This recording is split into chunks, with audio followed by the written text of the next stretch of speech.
right, you guys, it's Tuesday. This is Anything But Average, Achieving Success in Life. You know what this is about. This is about we are all anything but average and letting people share their success stories. How did they get to be anything but average? A, it's a mindset, but B, there's always stories and success strategies. So I'm super excited. If you didn't see my post earlier, I do not know Manny, the guy that we're about to talk to. I just was drawn to him on Facebook, and we have several mutual friends, and I liked what I saw, and I was like, man, I want to share your story. So I have Manny Castañeda. I'm going to be terrible with his name, but Good you guys, job. the world out there may know him as Fresh. So welcome, Manny. Thank you for having me. I'm excited. I am super excited. You guys, he has a boxing gym here in the Houston-Katy area, and you fight right now, don't you? I have a couple amateur fights coming up at the end of this month and next month. Okay, how long have you been fighting? Whew, well, I've always been fighting. My whole life has been a big fight. But I started training maybe about getting back into sport about 6 years ago, and bought the gym about 5 years ago. So yeah. Okay, tell everybody what the name of the gym is. The name of the gym is the Grind Boxing Academy and Fitness Center here in North Katy, off of Barker Cypress in West Little, New York.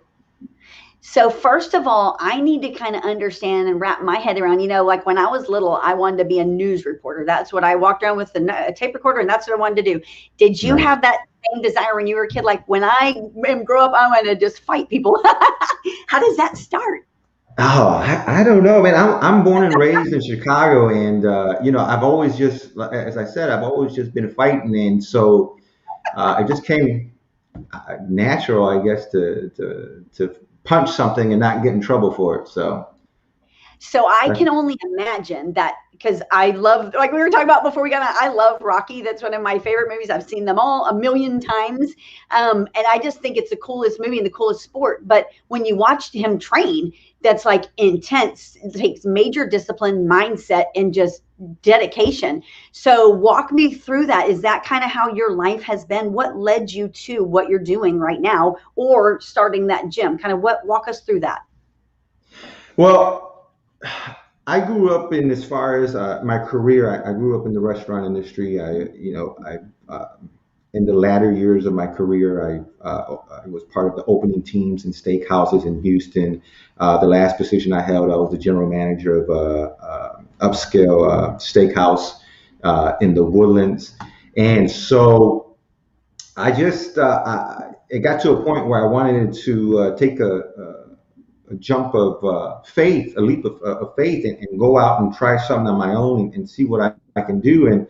And so I did that. And so when the person starts a business, it gets overwhelming. You get consumed with stress, with work, and sometimes you let yourself go. You're not taking care of yourself physically, mentally. You're not eating right. You're definitely not sleeping right. You're over stressed. And so it got to a point where I was waking up with acid reflux. The left side of my body was numb. My eye was constantly twitching. I wasn't focused, just because, I was focused on the business.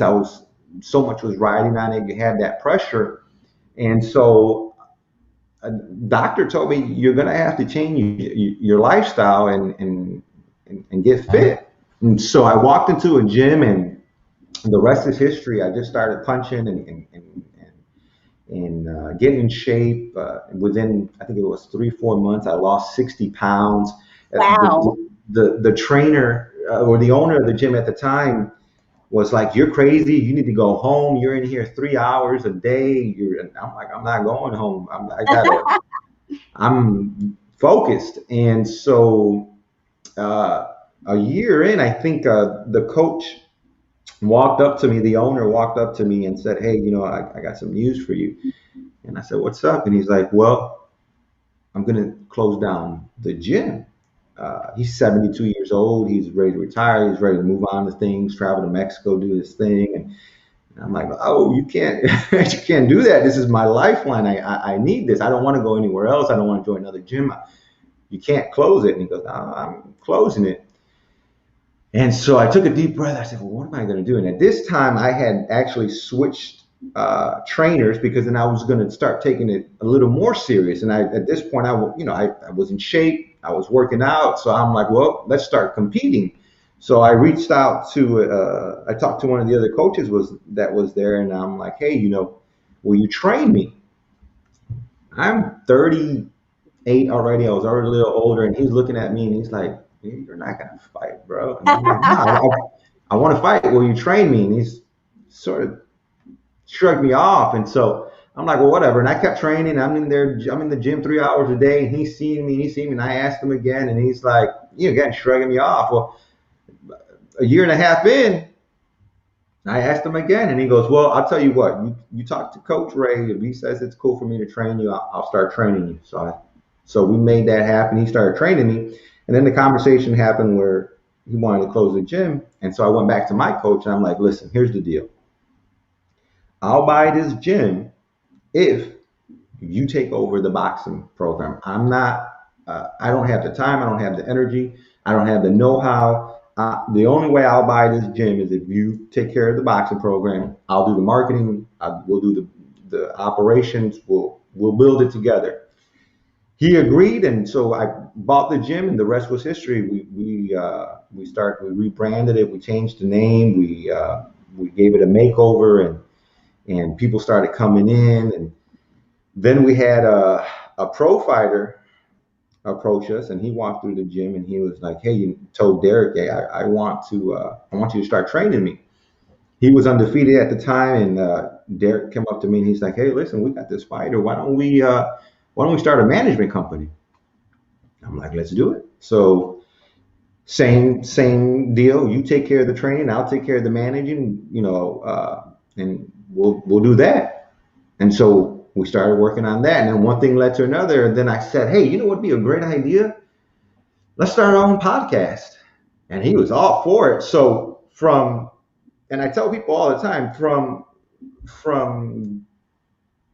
coming from a place of a need where I knew I had to make a change, and I was disciplined enough to see that, it opened up so many doors, from fighting to buying a gym to starting a management company to starting a podcast to now Robert, the Houston hitman Robert Redmond, was just crowned the ABO champion a couple months ago. I mean, about a month ago in a title fight.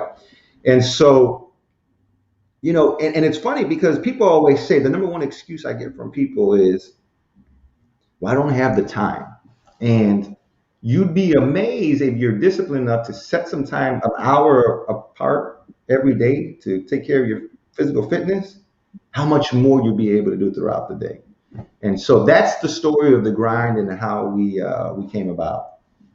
Okay, so now you said you've got some fights coming up. So kind Mhm. of walk us through like a training day. What is a day like for you? Give us a walk in your day. Oh, it's hectic because I have the businesses, right? I still have to Yeah. take care. I still have, I have the catering company and the food truck, and with boxing and the food truck, it's usually when we're busy with catering and food truck season, boxing's kind of slow. Or when I'm busy with boxing, the food truck side's kind of slow.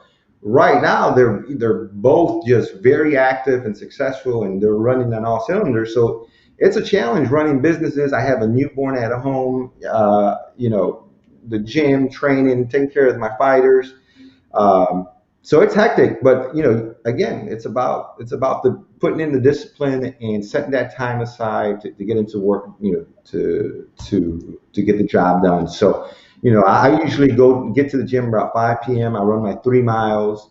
I do about 3 or 4 rounds of the jump rope. I do some shadow boxing. I hit the bag, uh, do some sparring, do some mitt work with coach, and then I end it with running about another mile and a half, 2 miles before I call it a night. The So biggest and toughest part is the dieting and the eating. I Oh, bet. yeah, that's the So challenge. when you took the gym over as the owner, how many members did you have then? Do you remember? One, me. Wow. Yes. Holy crap. Weren't you Yeah. scared? Everyone tried to talk me out of it. Everyone was like, "There's no money in the gym, in boxing gyms." That was the number one thing. And it's funny because nothing I do ever is based or is money driven. It's always purpose driven. I look at the purpose, and I looked at the and when I made the decision, I said, "Well, if I buy this gym, why am I buying this gym?" It was one, I needed it for myself. I that became home. Two, I wanted to keep it open for the community. And three, it's a need. People need a place to come and take care of themselves. They need an escape. And I tell people this all the time. I don't care what happens behind, outside these doors. When you walk in through this door, you're focused on one thing, and that's being the best possible you. And if you do that, you're going to leave a better person. You can go back out to face whatever it is that you're facing out there. But while you're in here, it's pure training. And so that we'll walk around the gym all the time, quoting Rocky. Like, you see, he's not a machine, or you can do it, or you got to get up. And so it's that's the environment that we like to set, and we'll have a lot of people that come in and say, this place is just different. And I like to believe it is, because we're not driven by money. We're not driven by anything other than what can we do to help you reach the best possible you. So when you made that decision as the only member of that gym that you were going to take that on, walk me through that. Like, what was you had to fear? You had to have been like, I got to pay for this. You got to pay for it. There's a note. Absolutely. Absolutely. And so people were saying there's no money in boxing. Do you really want to do this, that, and another? And I think that's one of the biggest reasons we're successful, is because I was wise enough to make that decision to approach Derek Collinsworth and say, hey, listen, I'm not doing this without you. You need to take care of the boxing aspect of it, and I can focus on the business aspect as far as keeping us afloat, making sure we have what we need to be successful in our purpose. And so that was a huge burden off of me, because I could let him focus on what he's great at, and I can focus on what I'm great at. And there was never, and I'm very anti partnerships. Like, and everything else that I do, it's got to be my way, just because I feel like I'm my best resource and my best tool, and I'm okay with failing. And so, and I'm okay with my failing and dealing with the consequences. I wouldn't want my failure to impact anybody else. So that's why I'm not big on partnership. Not because I think I know everything, but because I'm willing to take risk and deal with those consequences on my own, versus my risk and my consequences of impacting somebody else. But with this, I felt like, well, he's not going to lose. It's not in him. So I can let him focus on that, and I can focus on making sure we're sustainable and that we have everything we need. And so I felt comfortable with that. So then once that decision was made, another thing was, well, you shouldn't change the name. The gym's been there for 10 years, and, everyone knows it by that gym. And it was a very reputable gym. And I was like, no, we're rebranding, we're changing the name. Because we're going to, and with all due respect, but what we're going to do is something totally different. We're going to be special in our own right. We're going to create our own legacy.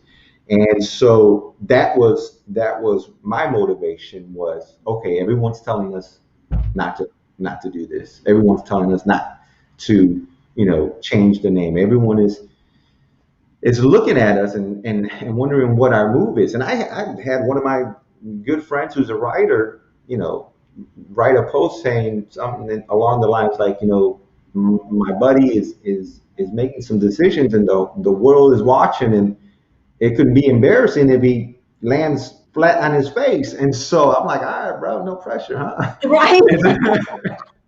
And but so that kind of like fired you up, though. Like, yeah, absolutely. Now.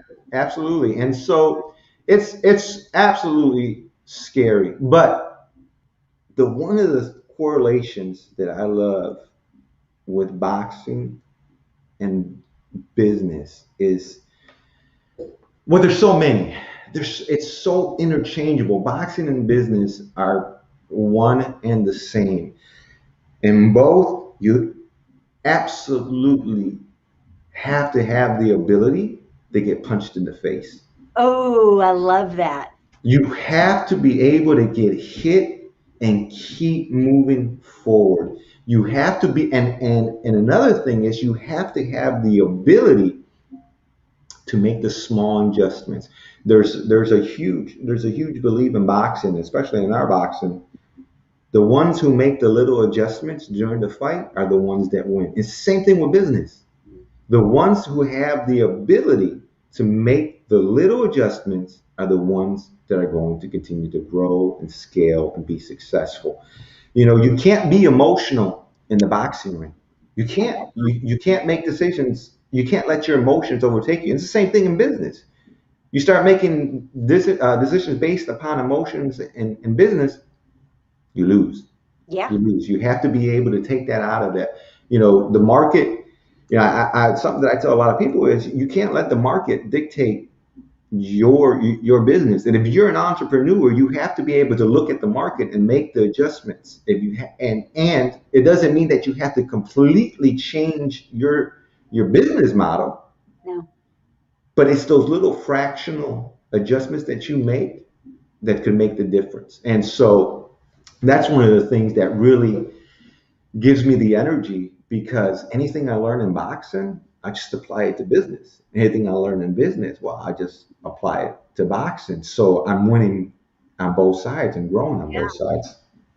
So when COVID hit, a year ago, that had to have affected you because all the other gyms, a lot of them, some of them went out of business. Yeah. Walk us through that. How did you, obviously you've continued to grow and you're ultra successful. How scary was that? And what did you do to pivot your business that you're still here a year today, but even growing bigger and better? Well, complete transparency and honesty. I think the relationships that I had within the community, the relationships I had with the landlords, the our clients, and the rest of the team is what really got us through that. It was very unfortunate for a lot of gyms, for a lot of small businesses that was not able to sustain that. One of the first things that I did was reach out to the landlord, and I said, "Hey, listen, here's the situation. You know who I am. You know what I'm about. What can we do so I can survive this, so we can survive this?" And so he was very, very generous. He said, "We'll take care of things as you can." And so that was one huge opportunity or blessing that came our way, where it wasn't that pressure where we had to close down the gym. We didn't have the clients paying, but the landlord was still there expecting to get paid. So he gave us that grace, which helped us out. And so we closed down the gym for a month, and then after a while we opened up the gym again, and we kept it at the capacity that we were allowed, and so that helped us sustain the gym and not get us into too much of a hole. But that's where the catering company came in, and the food truck came in, because we're a catering company, we're a food truck, and we cater to families, and we work very closely with schools, churches, first responders, hospitals, and so it went from, we're what you're craving, we do all the events, we're having a good time, we're celebrating, we're the ones that you call to have a great food truck experience and create memories, to, well, no, now we need you to step up and help, feed the first responders, go out and feed the police department, to go out and feed whoever was in need. And through those opportunities, we were able to generate some money, and that is what kept the gym afloat. That's what, kept us going, through that difficult time. So we had a steady income coming in to help us get through that time. So how long has your catering company been in business and the food truck? About 5 years now. We're Really? going on our 6th Tell year. everybody the name of it. So the name of the company is called What You Craven.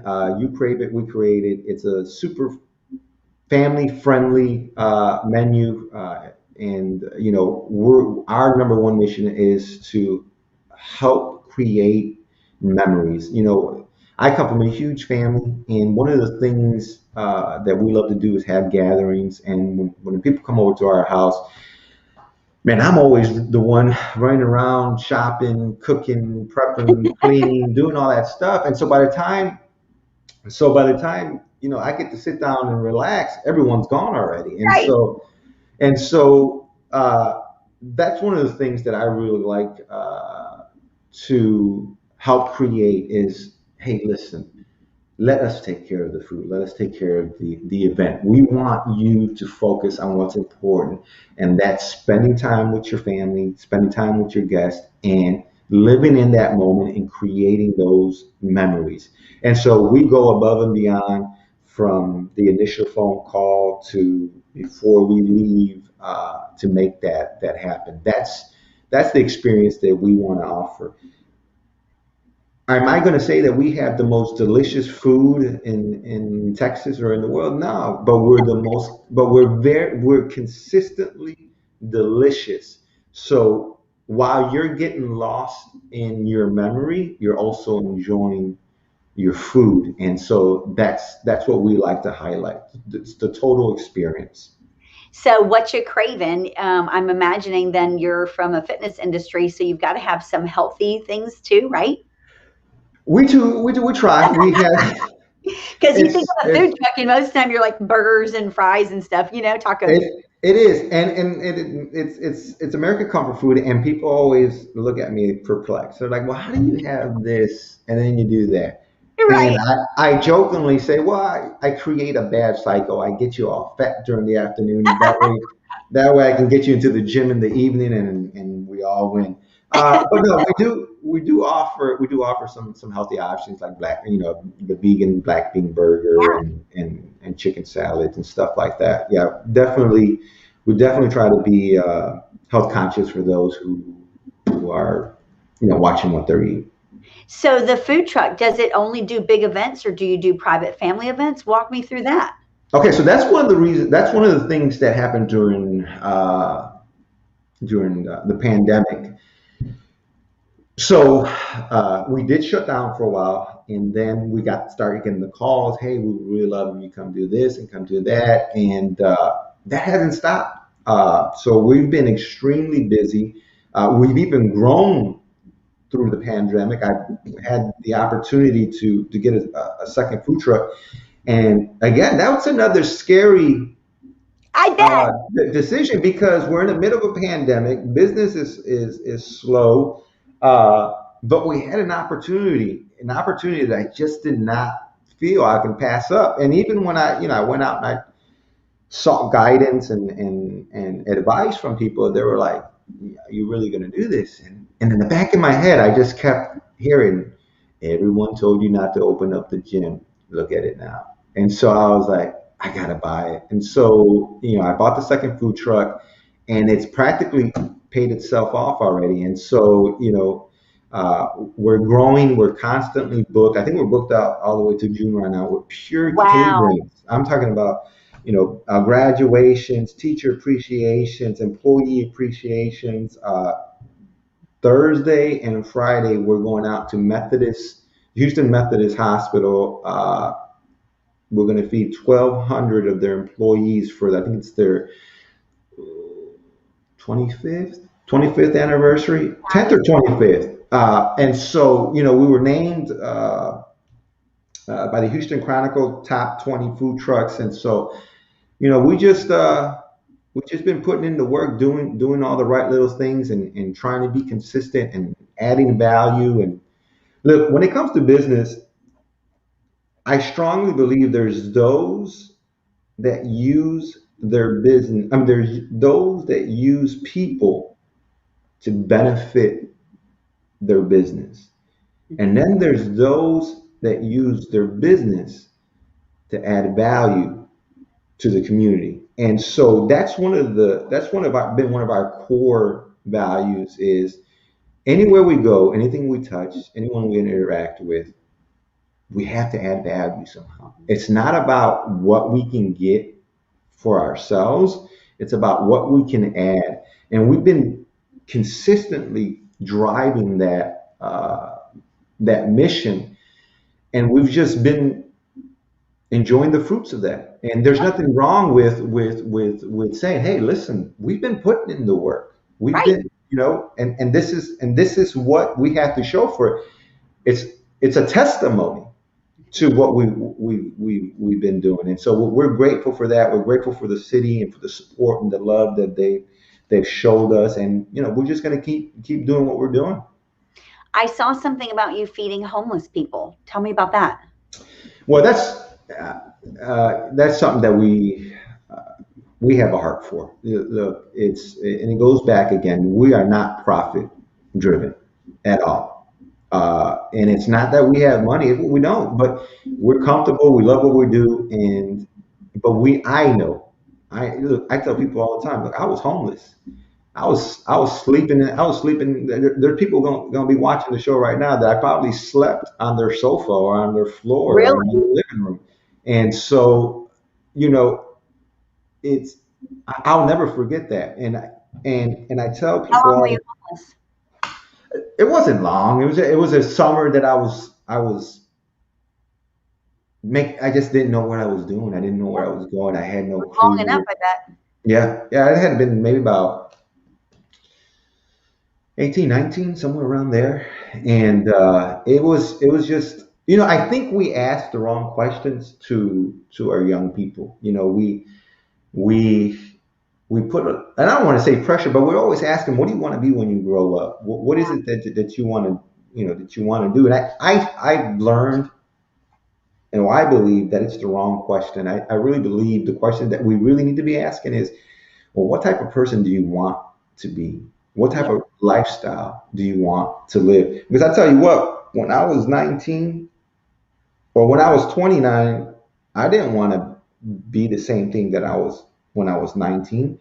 Or Yep. when I was 35, when I was 35, I wanted to be a professional poker player. So that was just a couple years ago. So we're always changing. I mean, I grew up in an era or a generation where, I mean, how many people do you know, or at least I know, that have multiple degrees in different fields and are not working in any of the fields that they're Right. working in, right? Yep. So I think the American dream has changed a little bit as far as, I remember my parents, and even my grandparents. It was go to school, get your high school diploma, go to college, get a job, work for 30 years, retire, get a pension, and ride off into the sunset. Right. But we don't have that anymore. Do you know anybody that's been working for a company for the last 30 years?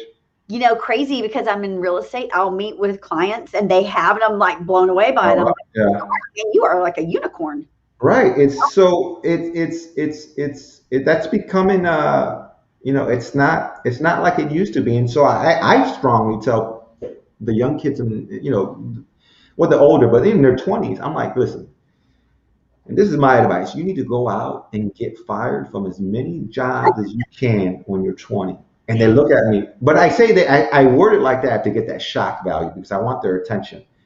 And then I explained it to him. I said, listen, it's the only way you're going to find out. I mean, you need to go out and find out who you are, what you enjoy, what you don't enjoy, what you stand for, what you believe in, and really figure out who you are. So by the time you turn 30, well, then you can start working on self development and start strengthening all those things that you want to become great at. By the time you get 40, well, then you're dominating in whatever field, and so and it just that continues. Uh, but I think the wrong question's been asked. It's not a matter of what I can, what do you want to be. I think it's a matter of who do you want to be? What kind of life do you want to live? And there's no wrong answer, right? If you want to be a housewife, you want to be a stay-at-home dad, you want to travel the world, or you're into material things. You want to have the super nice cars and all. There's nothing wrong with that. But if that's who you're going to be, then how are you going to get it? you know, Boom.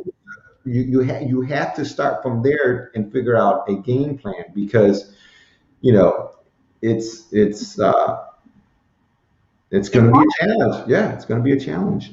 the younger generation, I think what you have going on with your gym and your healthy lifestyle and the food truck and just you pouring into people in the community, I think there's more of you, there needs to be more of you out there. I have kids between 18 and 23. That's my kids. And it's like, I feel sorry for them because they have that pressure of what are you going to be? What are you going to be? And not from me, but from the society. And I have created and I'm building a real estate empire and I'll continue to build this. Nice. So there'll always be something for them. Like I've already created a business. We opened a home staging company. That's for my daughter. So I want her to go off and do whatever she wants to do. When you're ready to come run this, or if you never want to, whatever. But there's always going to be a way for you to be successful. But I want you to make your way first. Absolutely. And I'm a big proponent of education. Education is crucial. And I tell people, so I'll have people come up to me and say, "Well, Manny, I want to open a food truck or I want to become a chef. Should I go to school?" My answer is always no. Yep. Don't. Why are you going to get yourself in debt $40,000 when you can go work at a restaurant and get paid $40,000 to learn the exact same thing? Now, am I against a college education? Absolutely not. If you're going to be a doctor, if you're going to be an engineer, if you're going to be a lawyer, if you're going to be in a field where you have to have that textbook education and knowledge and environment, you absolutely need to go to school. Oh yeah. But if you look at companies now like Google and Tesla, they're not even requiring college degrees because they understand that at some point they're only as good as the piece of paper they're written on. But again, I'm not anti higher education. It's just again, what lifestyle do you want to have? Who do you want to be? And how are you going to get there? And there's other ways of learning than just going to go sit in a classroom. Give me the secrets, some of your secrets to your success. So you've got this gym that's growing. How many members of the gym do you have now? We have about 30 right now. And you have a fighter in there. Is he still undefeated? Yeah, so for all you boxing fans out there, I want to take a quick second. I want to invite you to tune in this Saturday. Go ahead and download the Thriller app. There's no charge for it. You gotta watch Quick Draw Randall. He's fighting a tough fight. He's 7-0. He's going up against a tough fighter. I think he's like 12-2. It's going to be a heck of a show. It's no charge on the Thriller app this Saturday. And if you want to go ahead and just watch the rest of the fights, you got Regis Prograde, a tremendous fighter, and then for all you social media, YouTube influencers in the know, you have Jake Paul, who's going to be fighting on that card as well. So again, Saturday, Thriller app, no charge. Check out Houston's own Quick Draw Randall. Going to put on a tremendous performance. So he trains out the gym. We have the Houston Hitman Robert Redmond, ABO champion. He's America's champion. Great kid. He's got a lot of talent, a lot of heart. He puts in a lot of hard work, and he's definitely representing himself, his family, the gym, and boxing phenomenally. So yeah, and then all of our amateur fighters, man, all we do is kick ass everywhere we go.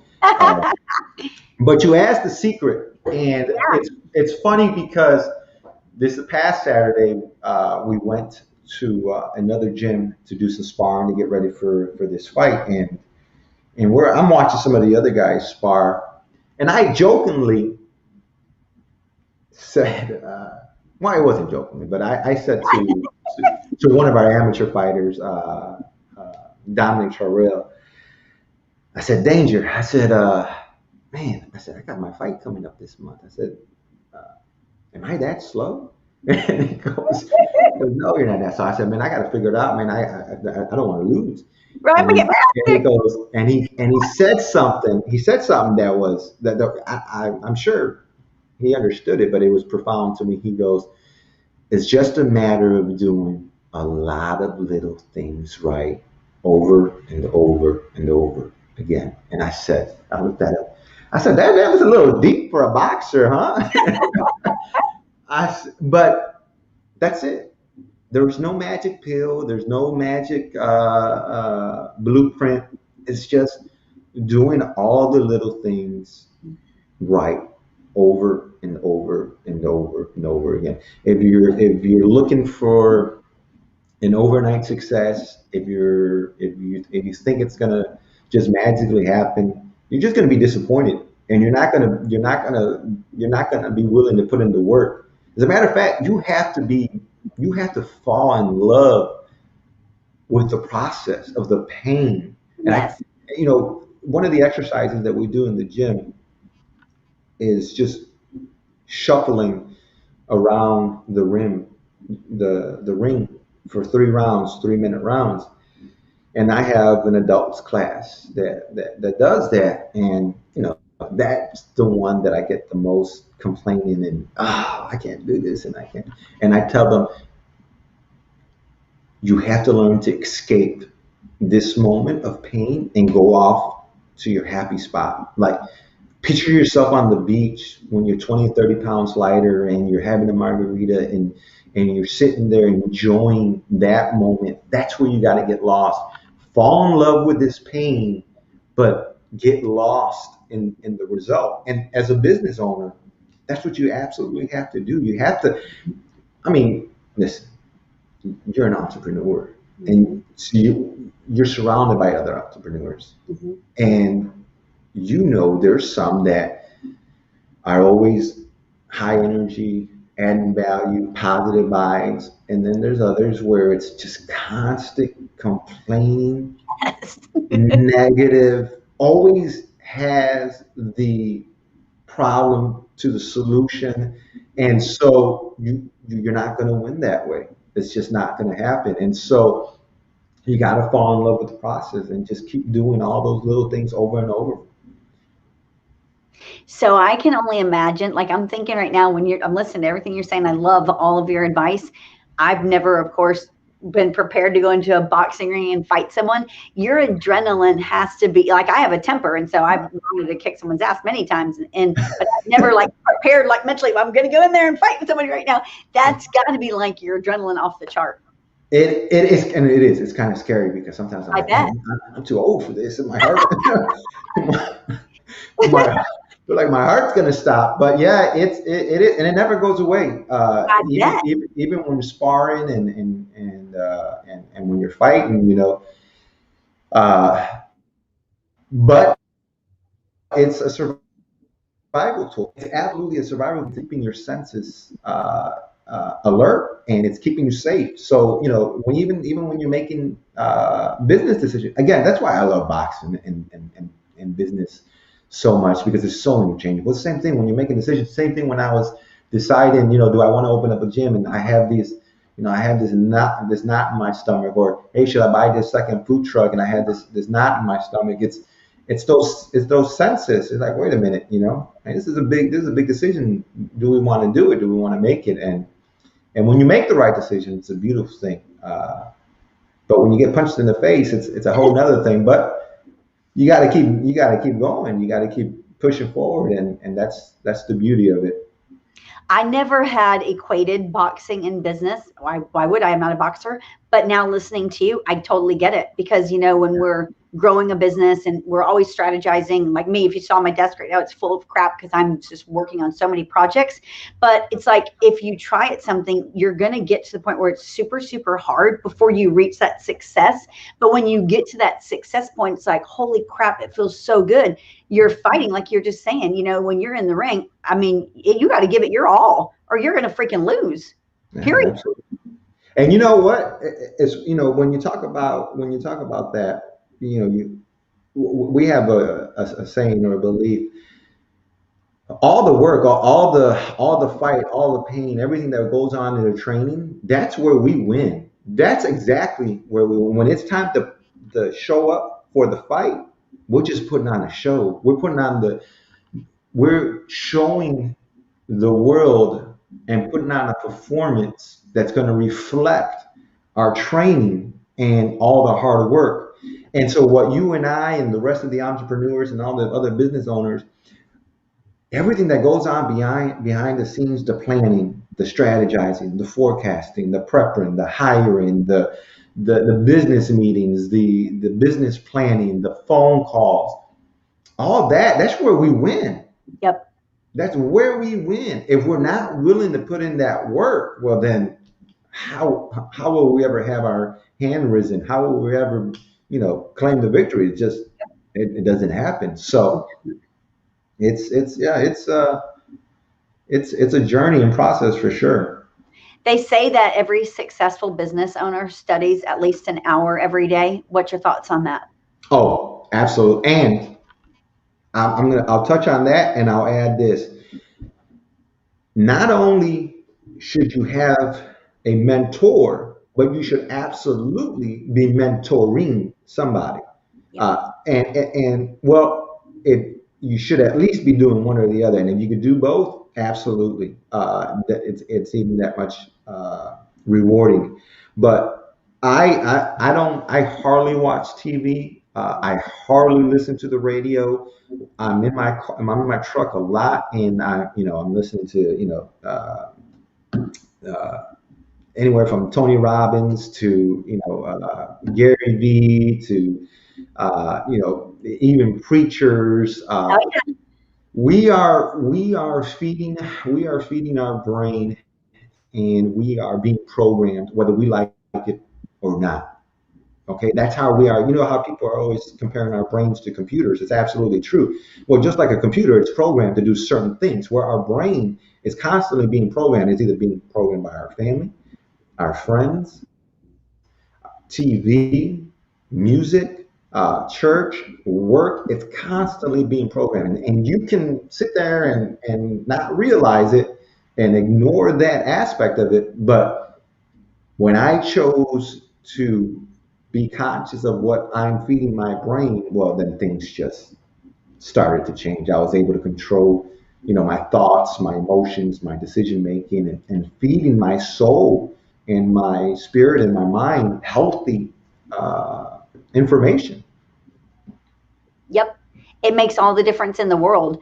I go to Lakewood Uh, Church, and so Joel Osteen talks about putting on, he mentions a suit of armor, and I always call it the suit of armor as well. It's like, man, you got to feed your mind, body, and soul before you ever start the day. Because when we get out there into this real world, we get on social media and we get on Instagram, it's like people, half that crap is fake. And, you don't want to feel inferior. You got to be ready to handle whatever's coming at you that day because it's going to be bad. Could be. You got to be ready for it. But you got yeah, to get your mind right before you can get anything right, period. yeah, absolutely. Oh, absolutely. I mean, that's it's mind-boggling sometimes that people, they don't grasp that. But again, that's one of the experience too. That's what we preach when you come to our gym. It's you got to get your mind right. In order to Yep. get your mind right, in order to get your body right, you got to have your mind right. And You so know, they say that's what we too, do. it is. And when you study leadership and you study how things evolve and how people change, they say that 95% of the world are followers and only 5% are leaders. And so, like for me and my organization here, it's like when I raised my hand and I said, I'm going to do this, that people know if she said she's going to do it, she freaking is. You're the same. I can already see because it's like you're driven by that. Our motto is driven by passion, and you're the same way because you're making a difference. Like I'm out, I want to change the world. This world that we're living in sucks, and it doesn't have to. There needs to be more people like us that are trying to do the right thing. You know, well, one of the things that really pushes me as well and holds how I hold myself accountable. We've all met people that have promised the world and completely has let us down. But I've been fortunate enough, and I'm sure many have as well, to have others who have said, I'll be there, or if you need me, I got your back, or whatever the case may be, and have absolutely followed through time and time again. And so I look at those two type of people, and it's very easy for me to identify who I want to be like. And so that's like the thorn. in my side that reminds me every day, who you gonna be like today? You gonna be like the guy that just doing all the talk and doesn't follow through on anything, or are you gonna be the person who says they're gonna do something, no matter how small or how big it may be, and get it done? And follow through is a beautiful thing, right? A lot of us have these ideas and these thoughts that we want to do or we want to accomplish, whether it's start a small business, whether it's go on a start a fitness journey or self development journey. Those are all great ideas, but ideas are worthless until you execute. And so a lot of times people are just fearful of failing, but the failing part of it's beautiful. If you as long as you follow through on something, and even though you may fail, you win because now you gain some sort of experience where you can say, okay, well, I see where I made my mistake, and that was just an easy adjustment. Let me go ahead and make this adjustment and go back and try it again and get it done. Or, man, I just really learned something about myself, and that's not what I want to do. And so I can get that out of my system and not live with any what ifs because you realize that's not what you want to do. So Yeah. follow through is such a beautiful thing to practice and to have discipline on. Even if you fail, you've learned, you've grown, and you realize something and you gain an experience. Follow through is huge in boxing and in business. Big time. Hey, Manny, before we let everyone get back to their day, fill me in on like your vision. What's your goals for the gym, for your boxing career, the food trucks? What you're looking like? Tying everything together. So last year, right before the pandemic, we started a nonprofit organization, Legacy Outreach, and we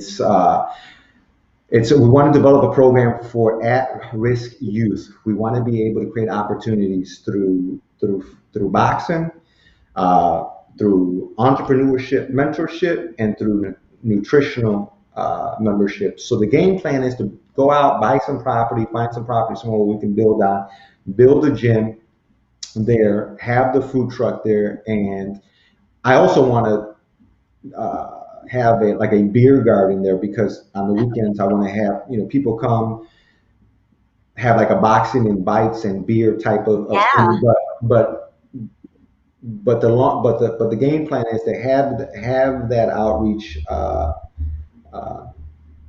active and to reach out to the community and teach these kids because look, obesity is still a huge problem in this country. Nutritional education is still a huge issue that needs to be addressed. And entrepreneurship, these kids need to be taught certain things that aren't being taught in school. And so, I want to be able to add value to our community like that, have that in place for the youth so they can come learn boxing, learn what to eat, not to eat, and actually learn something about business and how they can create and start their own business and do something for themselves. I love that. Mhm. What's the name of it? Legacy outreach. Legacy Outreach. You Mhm. are quite the entrepreneur. You got your hands in a lot of stuff. I love that though, but it's all about giving. Yes, yes, absolutely. Again, we are definitely not. And I'm very. That's like I hang on to that, and I think I overuse it sometimes, but it is what it is. We're not purpose driven. I mean, we're not profit driven. We're purpose driven. I've just sort of kind of figured out that when you chase your purpose, then the profit will follow afterwards. So Yep. it is what it is. I love that. Thank you for being here with me today, Manny. No, Hey, it was so much fun. Thank you. yeah, I want you to tell everybody where they can find you and about your podcast because you guys he has a boxing podcast. You guys need to freaking follow him and check him out.